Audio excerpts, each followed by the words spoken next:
Bismillahirrahmanirrahim. Alhamdulillahirabbil alamin.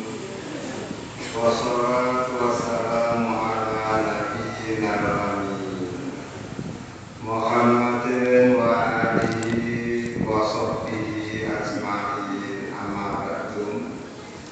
Hadirin ibu-ibu jamaah pengajian rahimakumullah. Sore hari ini saya akan membacakan surat An-Nas dan surat Al-Falaq. Surat An-Nas itu disebut Madaniyah, yaitu surat yang turun setelah Nabi Muhammad hijrah ke Madinah. Dimanapun turunnya, kalau Nabi sudah hijrah ke Madinah, kok ada ayat-ayat Al-Quran turun, kok ada surat-surat Al-Quran turun, maka disebut surat Madaniyah. Suatu contoh, ketika Nabi Muhammad haji wada, Nabi Muhammad ketika wukuf di Arafah tanggal 9 Dzulhijjah, turunlah malaikat menyampaikan al-yauma akmaltu lakum dinakum, seterusnya. Walaupun turunnya di Arafah, termasuk wilayah Mekah, namun al-yauma tetap disebut ayat Madaniyah karena turun setelah Nabi Muhammad hijrah, termasuk surat An-Nas ini. Kemudian surat An-Nas itu punya 6 ayat. Karena hanya 6 ayat, maka dijamin semua orang mukmin hafal. Tidak ada orang mukmin yang tidak hafal. Bahkan istilahnya, kalau penyanyi ada istilah trio mata. Kenapa? Trio mata. Maka di dalam Al-Quran pun ada trio kul. Trio kul ya, kul, kul falaq, kul nas. Berarti semua orang Islam hafal kul, hafal kul falaq, hafal kul nas, sehingga disebut trio kul, mirip-mirip trio mata. Bismillahirrahmanirrahim. Kul, katakanlah, kamu wahai Nabi Muhammad, a'udzu, aku berlindung, birabbin nasi, dengan Robnya manusia, malikin nasi, rajanya manusia, ilahin nasi, ilahnya manusia. Berlindung dari apa? Min syarril waswasi, dari jahatnya bisikan-bisikan setan, al-khannasi, yang bersembunyi,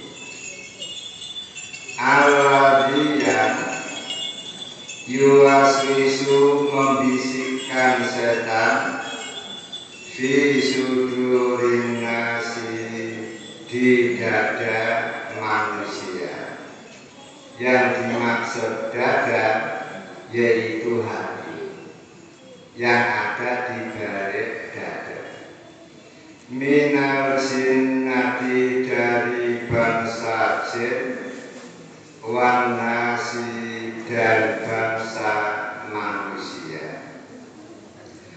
Qul a'udzu bi rabbin nas. Wahai Nabi Muhammad, ucapkan a'udzu bi rabbin nas. Aku berlindung kepada rohnya manusia. Berarti ayat ini menjelaskan bahwa Nabi Muhammad sebagai Nabi yang imannya paling kokoh, yang Islamnya paling mantap, ternyata masih diperintah oleh Allah melindungkan diri kepada rohnya manusia. Nabi Muhammad diperintah untuk melindungkan diri kepada Malikin Nas, rajanya manusia. Diperintah untuk melindungkan diri kepada Ilahin Nas, ilahnya manusia. Berlindung dari apa? Min syarril waswas al-khannas alladzi yuwaswisu fi sudurin nas.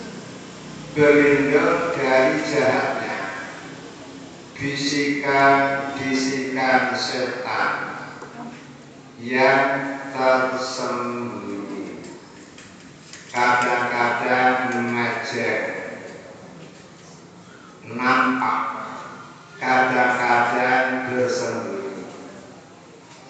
Mengapa kadang-kadang nampak, kadang-kadang bersembunyi? Itu bergantung dengan orangnya, bergantung dengan orang yang digoda. Minal jinnati wan nas, dari golongan jin dan dari golongan manusia. Ini arti singkatnya. Kemudian penjelasannya, Nabi Muhammad diperintah oleh Allah berlindung kepada rohnya manusia. Siapa roh? Siapa roh? Rabbun itu artinya Khaliqun, pencipta. Berarti kalau panjenengan diperintah Allah melindungkan diri kepada Rabbin Nas, berarti panjenengan diperintah untuk melindungkan diri kepada Sang Pencipta manusia. Berarti Allah, karena Allah lah yang menciptakan manusia. Kemudian arti yang kedua, Malikun, pemilik. Berarti Rabbin Nas, pemilik manusia. Berarti kita diperintah untuk melindungkan diri kepada pemilik kita. Jadi saya ada yang memiliki, panjenengan juga ada yang memiliki. Siapa pemilik panjenengan? Jangan ngomong bojo kula. Kalau tidak percaya, kalau bojo itu bukan yang memiliki panjenengan, apa dalilnya? Inna lillahi wa inna ilaihi raji'un. Itu bukti bahwa panjenengan itu bukan milik suami panjenengan, panjenengan itu bukan milik anak-anak panjenengan, panjenengan itu bukan milik orang tua panjenengan, namun panjenengan adalah milik Allah. Itu namanya Rabbin Nas. Kemudian yang ketiga, mudabbir, yang mengatur. Berarti wahai Nabi Muhammad, berlindunglah kamu kepada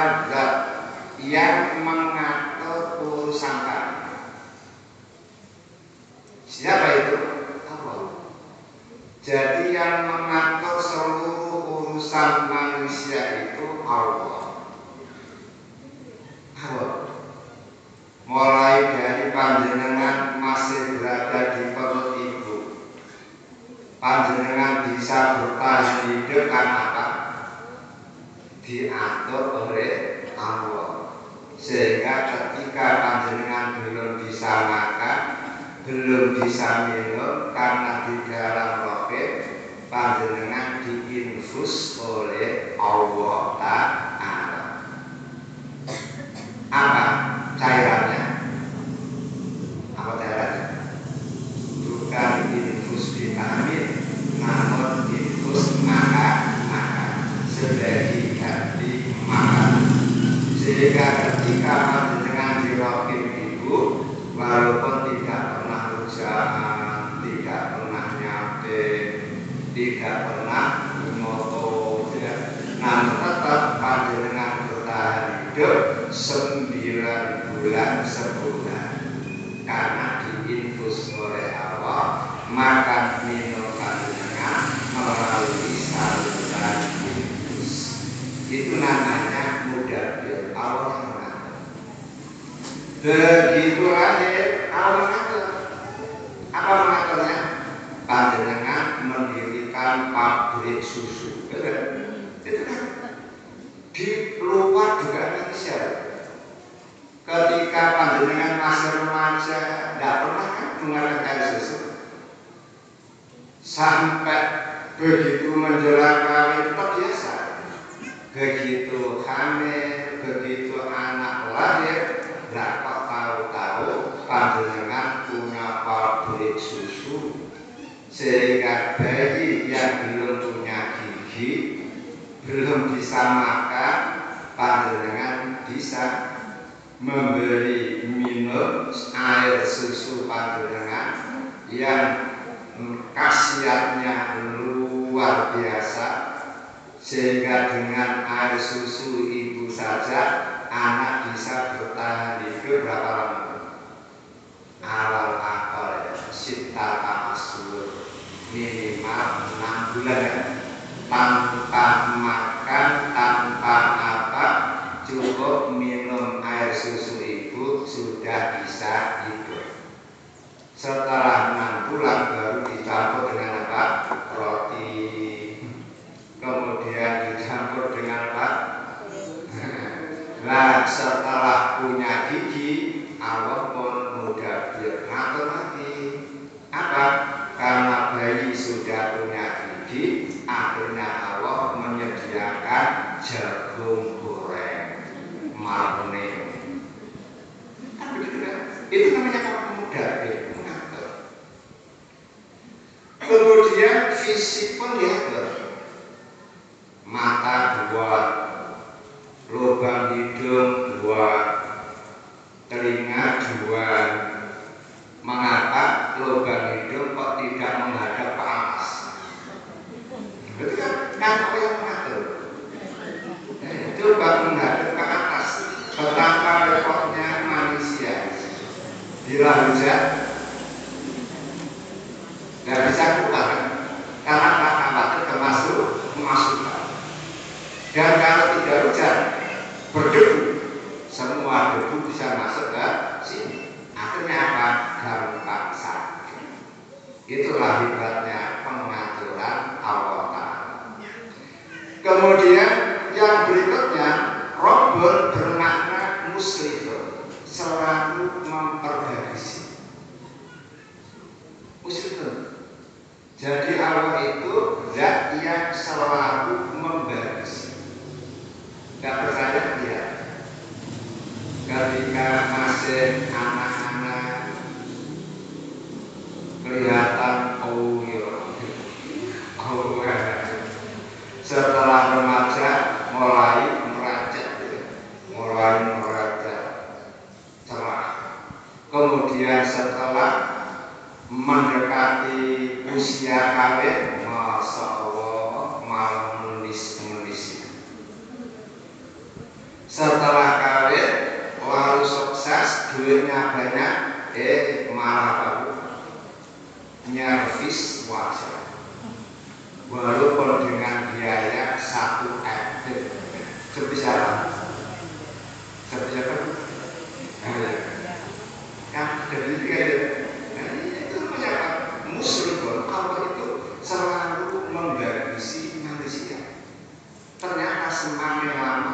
semakin bagus, semakin lama semakin bagus.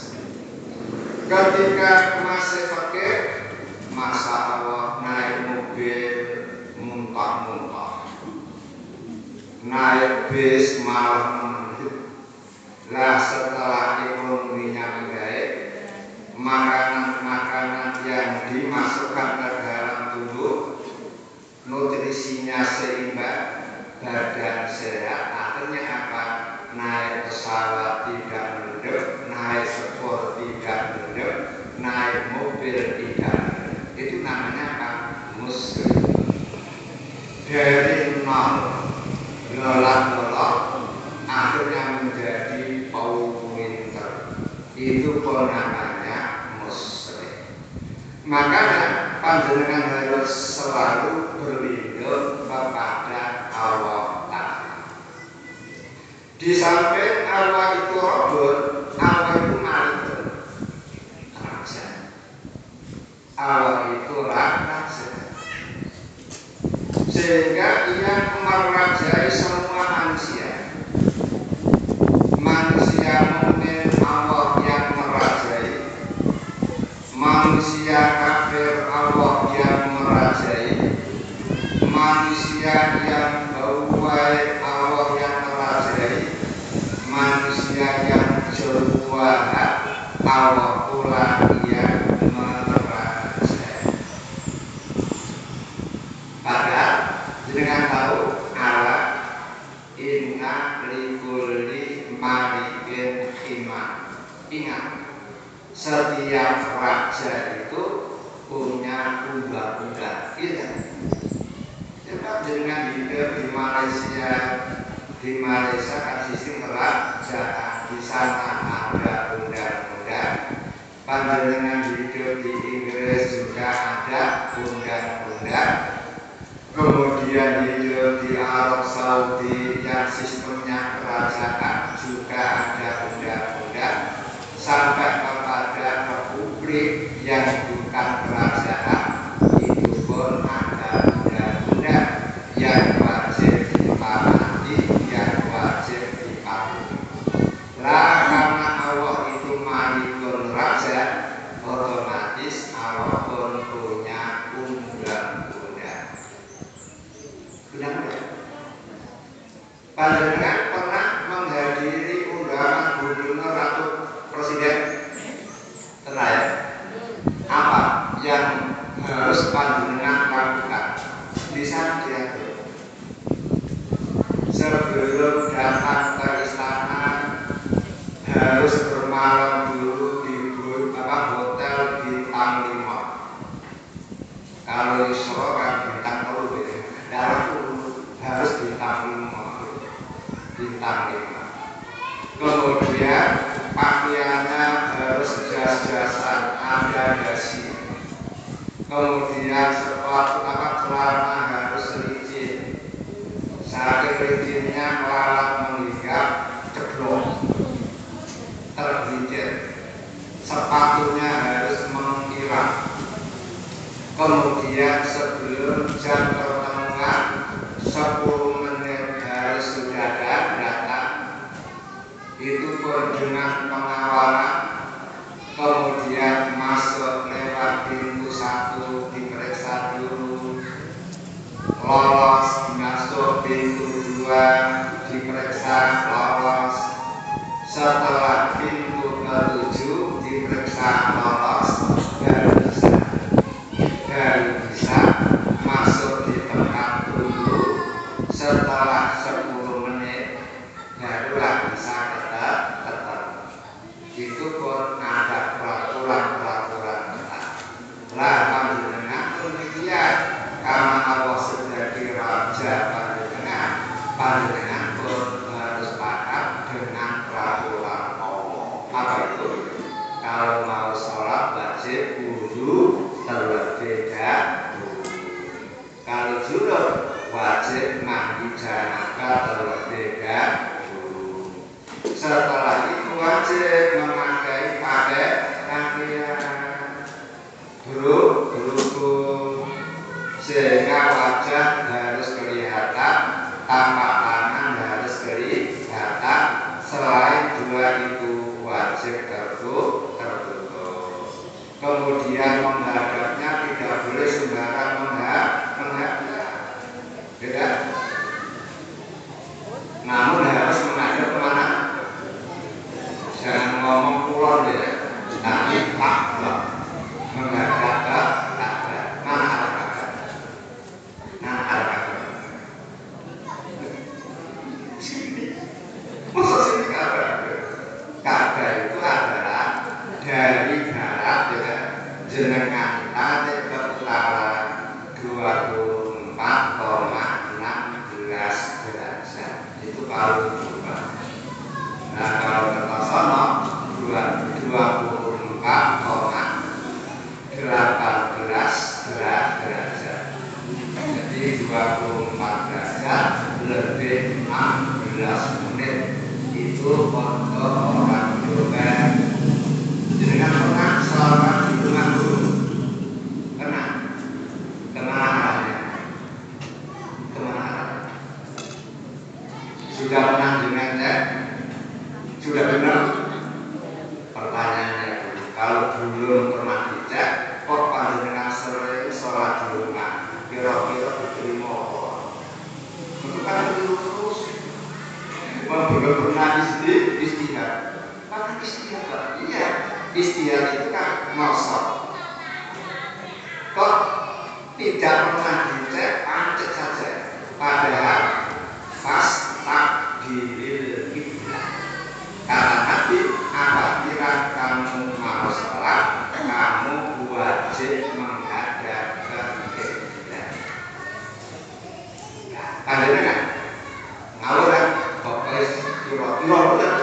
Makanya kalau bisa manfaatkan HP panjenengan. Karena apa?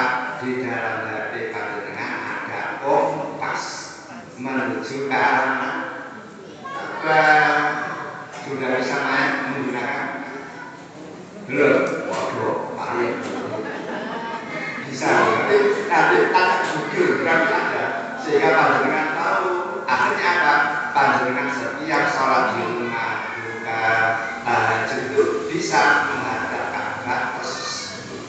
Karena kan coba ya, panjenengan selisih 1 derajat saja. Kalau dari Jombang ditarik ke Mekah berapa? Kejauhannya 111 kilo. Kalau melencengnya panjenengan itu ke arah selatan, berarti apa? Dari Ka'bah ke selatan 111 kilo. Berarti bukan menghadap ke Ka'bah, bukan menghadap ke Mekah, namun menghadap ke negara liya. Itu. Makanya perlu mengecek dengan apa? Memanfaatkan teknologi yang canggih. Itu bukti kalau Allah adalah Raja. Dan di dalam apa? Di hidup di dalam kerajaan Allah juga ada aturan. Apa aturannya? Tidak boleh makan kecuali yang halal. Kan betul kan? Tidak boleh minum kecuali yang halal. Tidak boleh berkata-kata kecuali yang benar dan baik. Tidak boleh bertindak kecuali yang benar dan memberi manfaat. Lah karena itu aturan dari Allah, siapapun penduduk bumi yang ada di dalam kepemimpinan Allah ini akan dihukum kalau tidak taat kepada Allah Ta'ala. Kemudian di samping Allah itu malikul, Allah adalah ilahinas. Ilah, apa ilah? Jangan ngomong ma'budun, tapi apa? Ada tambahan bihaqqin. Ilahnya apa? Ma'budun bihaqqin, yang benar untuk disembah. Karena apa? Di dunia ini banyak sesembahan, tapi yang benar adalah Allah. La ilaha. Artinya apa? Tidak ada sesembahan yang benar illallah, kecuali Allah saja. Sehingga boleh orang mengatakan gunung kami adalah sesembahan, boleh, karena dia orang musyrik. Nyiroro Kidul sesembahan, boleh, karena dia orang musyrik. Namun menurut kita orang Islam, sesembahan yang benar adalah Allah Ta'ala. Sehingga yang benar untuk disembah tidak ada lain kecuali Allah Ta'ala. Dari kata-kata a'udzu birabbin nas, malikin nas, ilahin nas, ini koyok-koyok panjenengan sudah diberi informasi. Ternyata tauhid itu ada 3 macam. Tauhid itu ada 3 macam. Pertama, tauhid rububiyah, Rabbin nas. Berarti apa? Tauhid rububiyah. Semua orang percaya, sampai orang kafir pun percaya dengan rububiyah Allah. Makanya di dalam Al-Quran diterangkan, orang kafir ketika ditanya man khalaqas samawati wal ardh, wahai orang kafir, siapa sih pencipta langit, siapa sih pencipta bumi, layaqulun Allah. Tentu mereka berkata, yang menciptakan langit, menciptakan bumi adalah Allah. Berarti apa? Semua orang mukmin kafir percaya kalau pencipta langit bumi adalah Allah. Itu namanya apa? Tauhid rububiyah. Kemudian yang kedua, malikin nas, tauhid asma wa sifat. Tauhid asma, apa saja nama, wa sifat dan sifat. Berarti semua orang mukmin harus percaya kalau Allah itu punya nama, harus percaya kalau Allah itu punya sifat. Apa nama Allah? Ar-Rahman. Apa nama Allah? Ar-Rahim. Apa sifat Allah? Al-Halim. Apa sifat Allah? Al-Basir. Kan gitu kan? Sehingga kalau ada orang ngaku beriman, tidak percaya dengan adanya nama-nama Allah, tidak percaya dengan adanya sifat-sifat Allah, maka imannya rusak.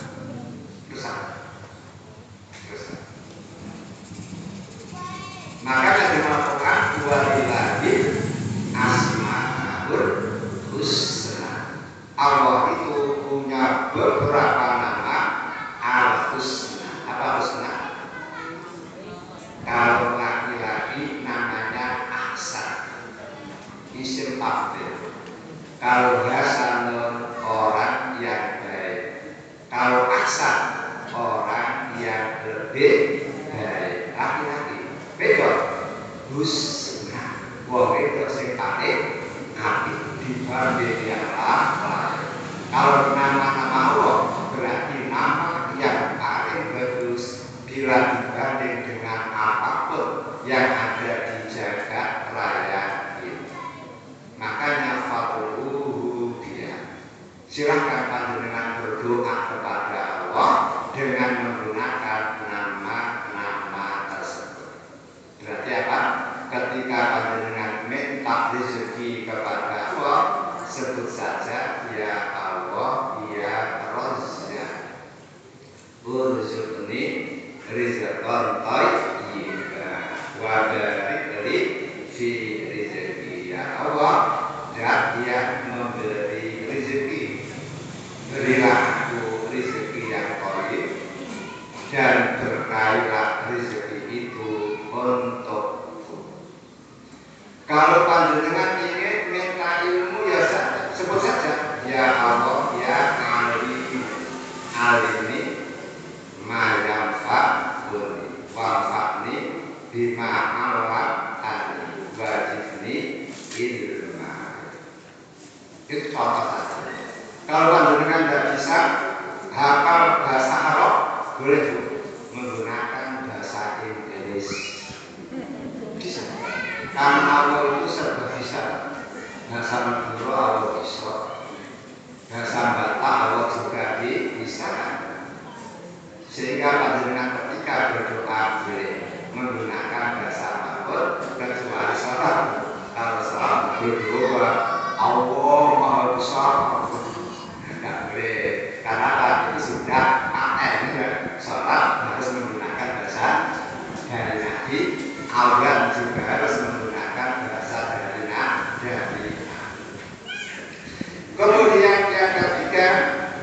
tauhid uluhiyah ilahinas. Tauhid uluhiyah apa uluhiyah? Penghambaan diri kepada Allah. Lah ketiga tauhid ini harus menyatu. Kalau hilang satu, tauhidnya hilang. Contoh, orang percaya dengan tauhid rububiyah, percaya dengan tauhid asma wa sifat, namun tidak mau beribadah kepada Allah. Padahal ibadah itu namanya apa? Tauhid uluhiyah. Maka besar. Begitu pula orang bertauhid uluhiyah, beribadah kepada Allah, namun tidak percaya dengan tauhid rububiyah. Tidak percaya kalau manusia itu Allah yang menciptakan, tidak percaya kalau angin itu Allah yang menghembuskan, maka tauhid uluhiyahnya pun rusak. Makanya panjenengan harus melengkapi ketiga tauhid ini. Percaya dengan rububiyah, percaya dengan uluhiyah, percaya dengan asma wa sifat. Iblis punya tauhid apa tidak? Punya. Dia percaya Allah ada. Iblis pun percaya langit bumi Allah yang menciptakan. Namun iblis tidak mau ibadah. Berarti tauhid uluhiyahnya rusak. Tauhid uluhiyahnya rusak. Makanya menjadi total. Dan sekarang panjenengan perlu tahu mengapa Nabi Muhammad diperintah oleh Allah melindungkan diri kepada Allah. Kenapa? Jawabannya di dalam surat An-Nisa ayat 28. Wa khuliqal insanu dhaifa. Karena semua manusia diciptakan oleh Allah punya kekurangan, punya kelemahan. Sedangkan manusia hidup di dunia ini punya musuh yang ingin menjerumuskan manusia ke neraka. Manusia keadaannya lemah, kemudian di dalam hidup manusia punya musuh. Kalau tidak berlindung diri kepada Allah, kira-kira tega memampok. Tega.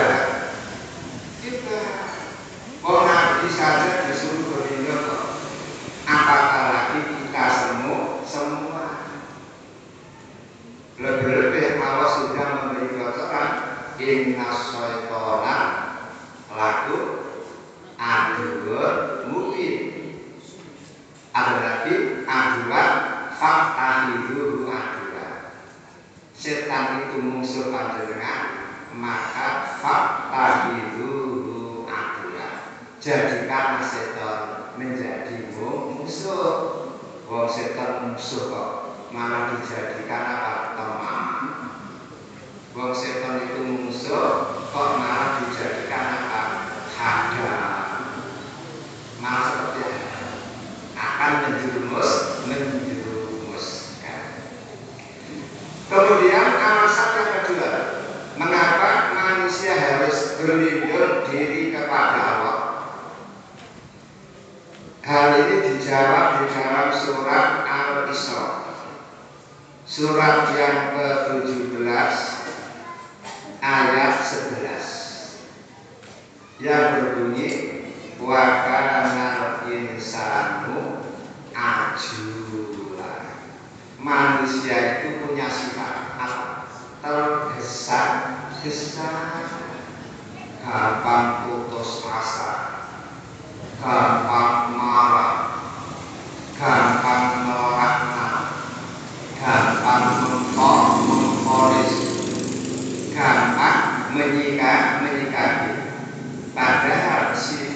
tergesa-gesa itu mirip siapa?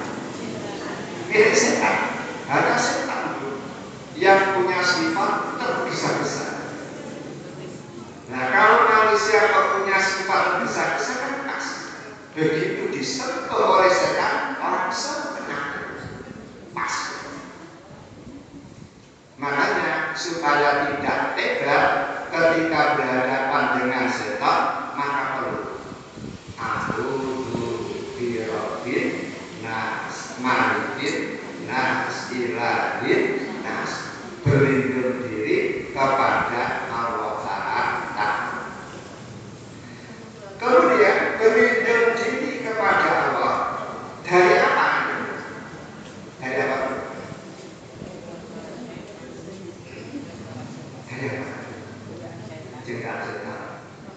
Padahal musuh manusia kan banyak. Ya, banyak. Apa? Pertama, hawa nafsunya sendiri kan. Kata Al-Quran surah Baqarah, la ubarri'u nafsi innan nafsan la ammaratun bisu'. Omongan siapa itu? Omongan siapa? Omongan Zulaikha. Ketika di dalam pengadilan di hadapan Raja Mesir untuk membersihkan nama Yusuf, lalu Zulaikha ngomong, aku tidak akan menganggap diri saya ini bersih karena inna nafsa la ammaratun bisu'. Sesungguhnya nafsu itu selalu mendorong orang untuk berbuat jahat sehingga ngakui. Apalagi musuh orang Islam, apalagi musuh ya al-jahalah, kebodohan itu merupakan musuh.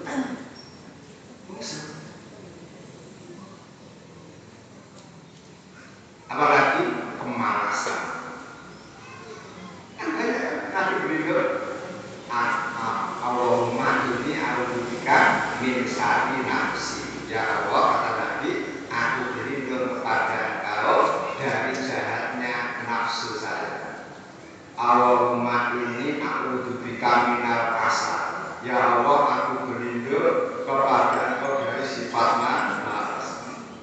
Allahumma inni a'udzubika minal jahli.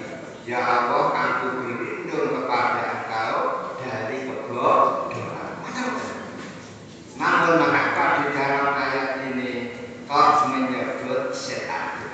Jawabannya adalah karena setan ini yang paling berbahaya. Karena yang paling berbahaya maka didahulukan oleh Allah, diutamakan oleh Allah agar manusia bisa lebih berhati-hati. Kemudian bagaimana cara setan menggoda dan memperdayakan manusia? Min syarril waswas. Setan itu kalau menggoda manusia, kalau menjerumuskan manusia melewati waswas, bisikan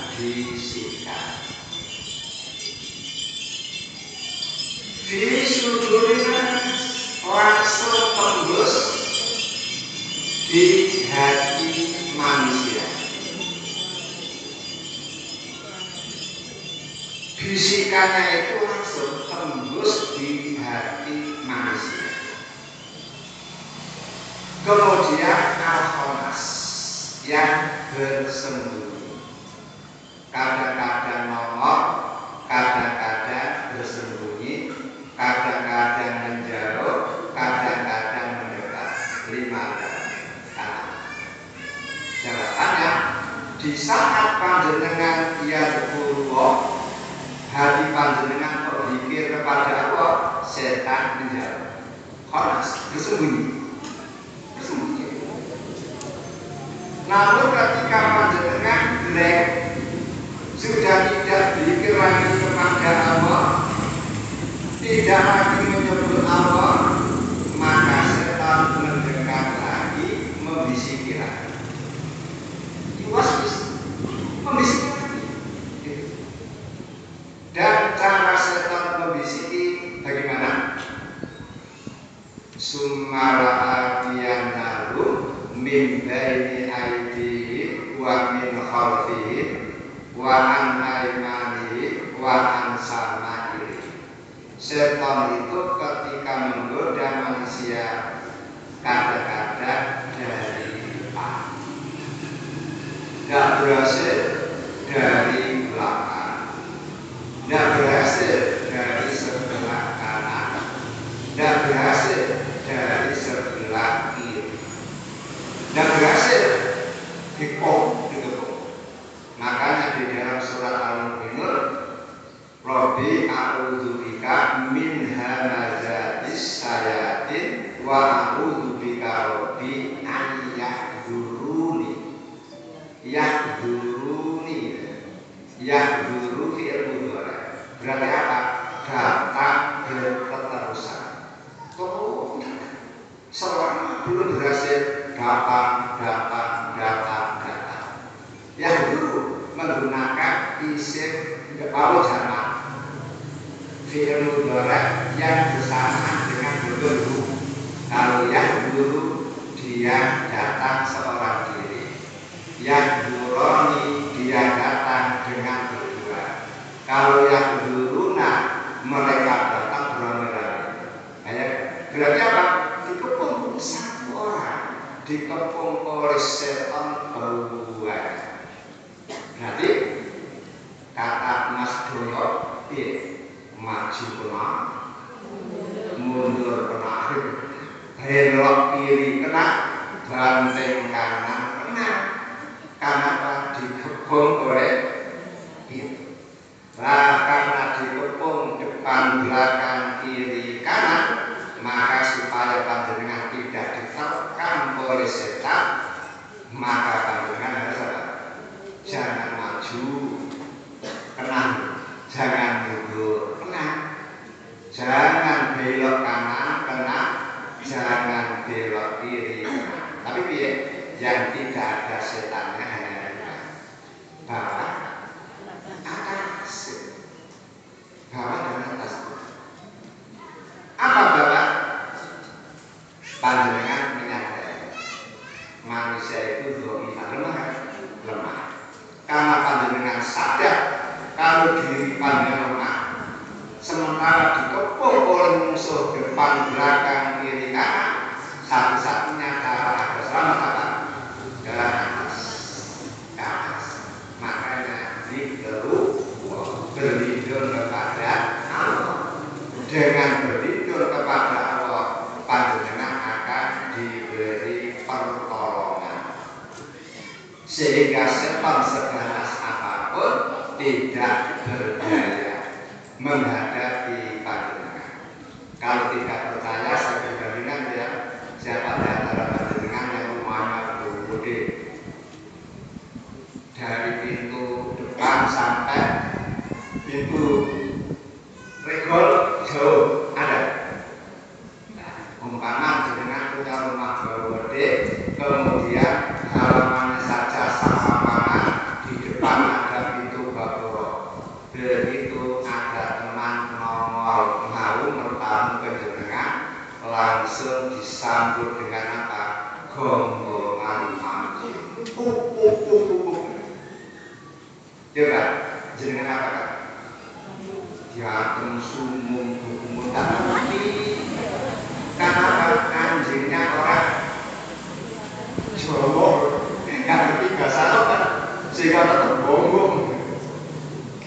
Akhirnya apa? Tuan rumah dengar anjing yang bonggong.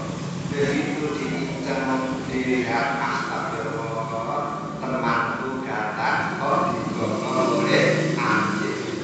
Apa kata pemilik anjing? Hanya begini saja, anjingnya langsung akhirnya panjenengan bisa masuk, malah dikawal oleh anjing. Kayak itulah sepinya pemilik anjing. anjing yang begitu galak bisa tunduk gara-gara hanya begini saja. Sekarang bagaimana dengan Allah? Seganas apapun setan, kalau Allah sudah melindungi panjenengan, setan dibikin takut, tidak akan berdaya. Maka satu-satunya cara untuk menyelamatkan diri dari gabungan setan, panjenengan harus banyak-banyak berpikir kepada Allah. Kemudian apa lagi? Cara untuk melindungi diri dari gangguan setan yang kedua, Bu, memiliki ketawakalan yang tinggi. Harus memiliki ketawakalan yang tinggi. Dalam surat An-Nahl, surat yang ke-16, ayat yang ke-99, Allah mengatakan innahu laisa lahu sultanun 'alal ladzina amanu wa 'ala rabbihim yatawakkalun. Sesungguhnya setan itu tidak mampu memperdayakan orang mukmin yang memiliki ketawakalan yang tinggi. Semakin tinggi ketawakalannya kepada Allah, setan semakin takut. Persis seperti takutnya setan kepada Dan Umar. Umar itu sahabat Nabi yang paling ditakuti oleh setan. Sehingga Nabi Muhammad pernah ketika di masjid seorang diri, kemudian tidak lama kok Umar datang. Lalu Umar ngomong, ngapain? Jenengan kok tertawa seorang diri? Kata Nabi Muhammad, siapa sih tidak tertawa? Tadi ada setan jalan-jalan lewat gang sini. Dia sambil jalan-jalan, sambil nyanyi-nyanyi. Kira-kira nyanyi apa? Kira-kira apa nyanyi? Ya. Begitu kamu keluar rumah, nongol di gang itu, lihat jinnya langsung bersembunyi, ngumpet. Begitu kamu sudah lewat, barulah jin nongol kembali meneruskan perjalanan. Berarti apa? Umar betul-betul ditakuti oleh siapa? Jin.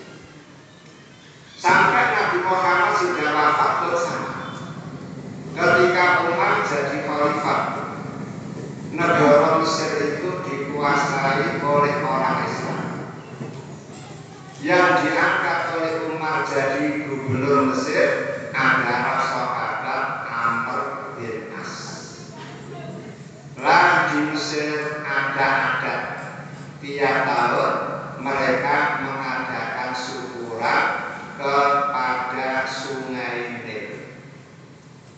Cara syukurannya tidak setuju dengan kalau dengan bersyukur kan apa?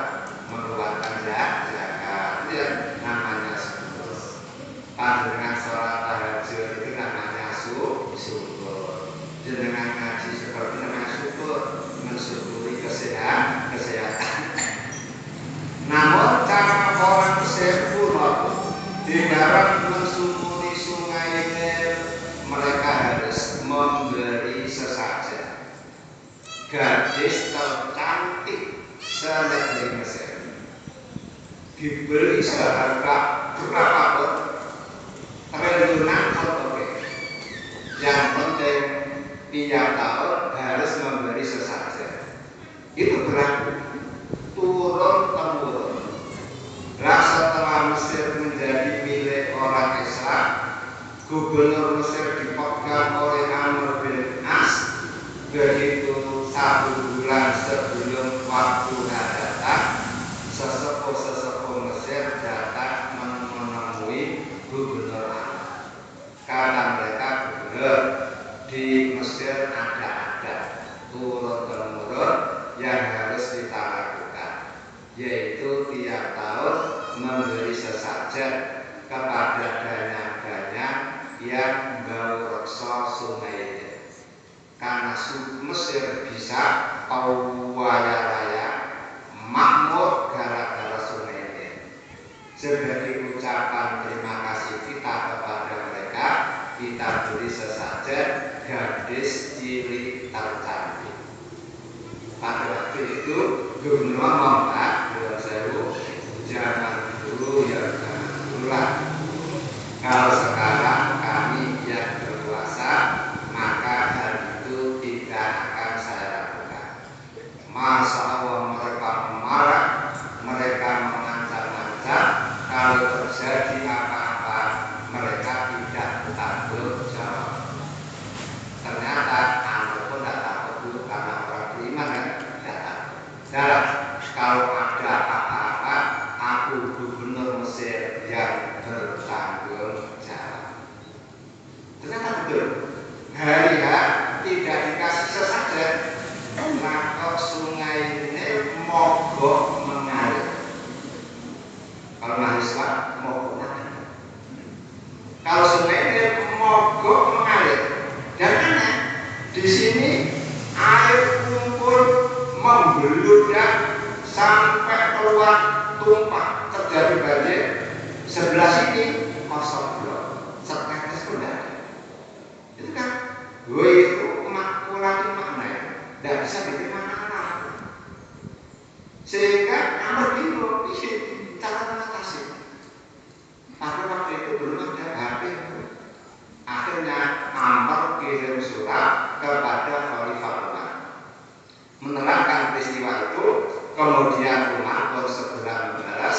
Setelah sampai di Gubernur Amr ada dua surat, yang gede untuk Amr, yang kecil untuk sungai. Kemudian kata Umar, "Wahai Gubernur Amr, tolong suratku yang kecil ini jatuhkan saja di tempat mogoknya air." Akhirnya langsung Gubernur Amr itu angkatan laut untuk menjeblokkan surat kecil itu. Begitu dijeblokkan, masya Allah, langsung lancar kembali dan tidak mogok lagi. Terus-terusnya hingga sekarang. Kemudian apa isi suratnya? Kok isi suratnya hanya ini?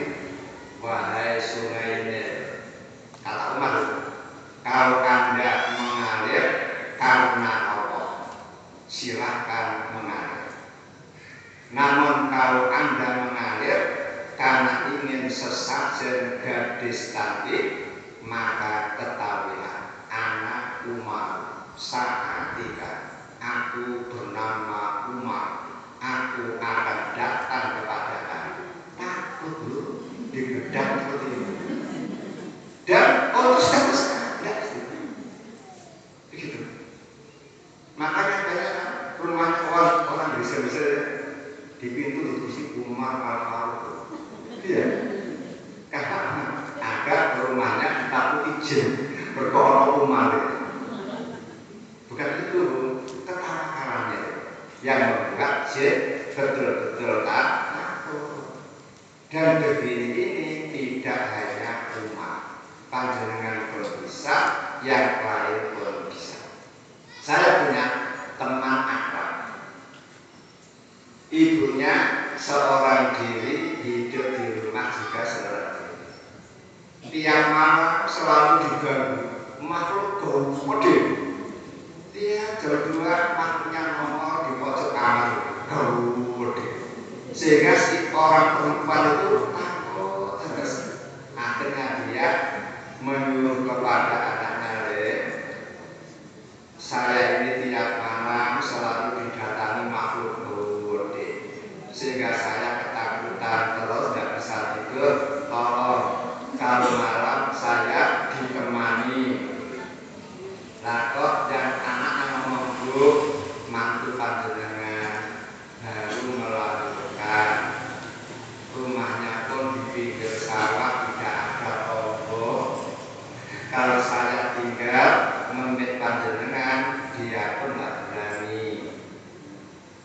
Begitu.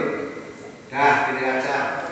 Kalau nanti malam panjenengan kok masih digoda lagi oleh makhluk gede, panjenengan katakan, kamu jangan terus-menerus menggoda saya.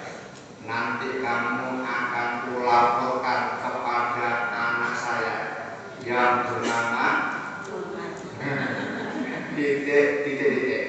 Kalau sebutkan nanti jenengan apa? Monolen, begitu. Lalu betul, jam 2 malam nongol langsung disembrang sama si perempuan itu. Kamu jangan baru terus nanti kulaporkan kepada anakku yang bernama ini. Langsung hilang total. Dan sejak itu sudah tidak pernah nongol kembali. Mana jenengan? Begitu. Tapi malah ada teman saya juga itu. Dia sebagai penjaga gudang gitu. Kemudian gudangnya itu memang angker. Sering-sering tengah malam itu dia di gudang sini. Dia ngomong, teman-teman, lagi, gitu. Malah dibuat buronan. Kalau di ya katakan gitu. Kemudian yang ketiga itu di samping zikir tawakal, yang ketiga apa? Panjenengan harus memiliki keikhlasan yang tinggi di dalam beribadah. Melakukan ibadah apapun harus betul-betul ikhlas. Dengan keikhlasan itu panjenengan akan aman dari setan, dari jin, dari godaan jin. Jenengan bisa lihat di dalam surat itu Al-Hijr, surat Al-Hijr, surat yang ke-15 ayat 40. Illa ibadaka minhumul mukhlasin. Kemudian yang terakhir, agar panjenengan tidak